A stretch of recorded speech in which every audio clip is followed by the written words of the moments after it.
Dobre, nové video a to znamená nové meče. Naskladili sme meče z Demon Slayera, hlavne Tanjirové meče, ktoré sú naše najpredávanejšie animisačné modely, lebo sú úplne nádherné. Potom zo sveta One Piece sme konečne naskladili Nidai Kitetsu, je to meč, ktorý Luffy chvíľku používal vo Wano-arku. Potom tu máme úplnú novinku zo sveta Bleach, tieto dve katany. Som zvedavý, či bude niekto vedieť, komu vôbec patria. Ak áno, napíšte do komentáru, som zvedavý, či niekto sa vôbec trafí. Potom tu máme ďalšiu úplnú novenku zo sveta Devil May Cry. Jedná sa o Vergilovú katanu z Devil May Cry 5. Máme síce Devil May Cry 4 Vergilov meč, ale toto je z 5 a bol o nej väčší záujem. Potom tu máme Hawkeyeov meč z Avengerov.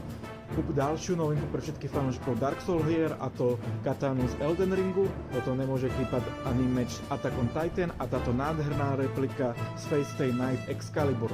Ak máš záujem o iné meče, samozrejme viacej nájdeš na našej stránke